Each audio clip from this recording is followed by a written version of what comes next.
A decision has just been made in Washington, but its impact could shake the entire U.S. law enforcement system. Kash Patel has declared the Hoover Building, FBI headquarters, it will be shut down. And what makes this controversial is not just the closure itself, but where the FBI is proposed to be relocated, the Ronald Reagan Building, a public facility in the heart of Washington, which currently houses the National Children's Museum. To understand the weight of this move, we need to look back. The FBI itself was the starting point for the investigations that led to 2 federal criminal prosecutions of Donald Trump, something unprecedented in modern American history. The agency that spearheaded the investigations into Donald Trump and the 2 largest federal prosecutions ever brought against a former U.S. president. One case involved classified documents in Florida. The other involved efforts to overturn the 2020 election results in Washington. Not the DEA, not the ATF, not any other federal agency. It was the FBI that gathered evidence, conducted investigations, and referred cases for federal prosecutors to decide on criminal charges. In that context, the FBI headquarters becoming a target for restructuring cannot be seen as a coincidence. Critics immediately raised the question, is this the next step in weakening the FBI, the agency that placed Donald Trump in the most serious legal jeopardy of his political career? Kash Patel is not a neutral figure. He is widely seen as fiercely loyal to Trump, has repeatedly appeared in the media defending Trump, and has deep political ties to the MAGA movement.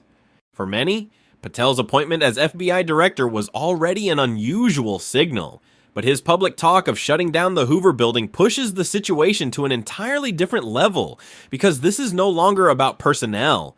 This is about the structure of power.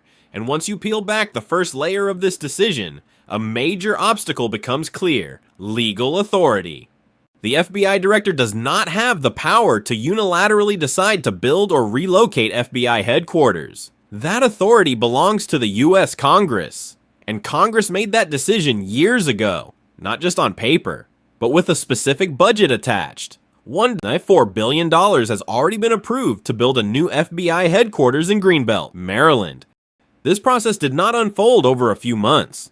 It took years, involving competitive bids among local jurisdictions, security assessments, infrastructure planning, and strict security standards. The new headquarters was designed to meet Level 5 security standards, the highest level for sensitive federal agencies. This is not a project that can be canceled with a political statement. So the question is, if Congress has allocated the money, selected the site, and approved the plan, what exactly is Kash Patel doing? Supporters of Patel claim the move is about saving money and optimizing operations, but that argument quickly reveals major flaws. There are no savings when $1.4 billion has already been allocated, thus the money does not disappear. It is delayed, redirected, or frozen, and in Washington politics, those moves often serve purposes beyond finances. More troubling still is the proposed alternative location, the Ronald Reagan Building. The Reagan Building is a public facility. It was not designed to serve as the headquarters of a national intelligence and investigative agency. It does not meet Level 3 security standards. And most notably, it currently houses the National Children's Museum. The idea of placing FBI headquarters, an agency that handles terrorism, espionage, and organized crime, in the same building as a children's museum has left many security experts asking a blunt question. Is this ignorance or a deliberate disregard for risk? Critics argue that the answer is not technical or security related, but political, because when viewed more broadly, the targeting of the FBI is not an isolated action. Alongside the FBI, the U.S. Department of Justice is undergoing controversial changes. The Public Integrity Section, that's responsible for investigating political corruption, has been severely cut back. The Civil Rights Division, tasked with protecting civil rights, has been weakened both in staffing and authority. Agencies designed to oversee power and punish abuses are being hollowed out. In that broader picture, the FBI is the largest remaining piece, and also the most dangerous one for any administration seeking to operate without legal oversight. If the goal is to build a system where political power is not investigated, where those at the top can remain beyond the reach of the law, Then the FBI, with its independent investigative role, becomes the primary obstacle to weaken or remove. Shutting down the Hoover Building, even if symbolic or administrative, sends a powerful message. The FBI is no longer untouchable.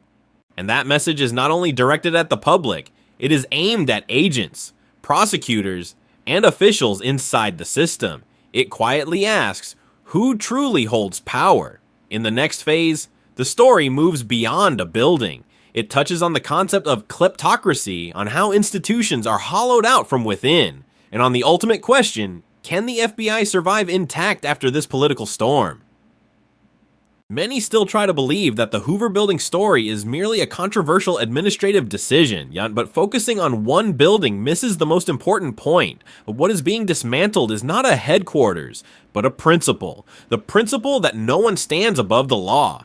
Throughout American political history, federal law enforcement agencies have played a unique role. They do not write laws, they do not run for office, but they serve as the last barrier when power exceeds its limits. The FBI, the Department of Justice, anti-corruption units, and civil rights divisions exist to ensure that the law applies not only to the powerless, and for that reason, in any administration that seeks to concentrate power, these agencies become the first targets. If we ask why it is not the DEA, not the ATF, not any other federal agency under attack, the answer is simple. Those agencies did not investigate Donald Trump. They did not gather evidence, seek search warrants, or forward cases that led to the criminal prosecution of a former president. The FBI did, and that is why the FBI has become the greatest thorn in the side of those seeking to redraw the boundary between power and the law. In this context, shutting down the Hoover Building becomes a deeply symbolic act. It does not just say the FBI can be relocated, it says the FBI can be downsized, weakened, and reminded that its existence is not guaranteed. What is happening at the Department of Justice only reinforces that picture. The Public Integrity Section, which investigates corrupt politicians, is being cut, neutralized, and stripped of independence. The Civil Rights Division is being hollowed out from within. These units are not random targets. They share one thing in common. They have the power to hold those in authority accountable. When all of them are weakened at the same time, it becomes difficult to believe this is coincidence. In political science, there is a term often used in situations like this: kleptocracy, a system where state power is used to serve personal and loyalist interests rather than the public good. In such systems, laws still exist on paper, but law enforcement institutions are neutralized, controlled, or filled with unquestioningly loyal figures. You do not need to abolish the law. You only need to ensure it is never applied to the right people. And the first step in doing that is weakening independent investigative bodies. The FBI, with its authority and tradition, is the greatest obstacle.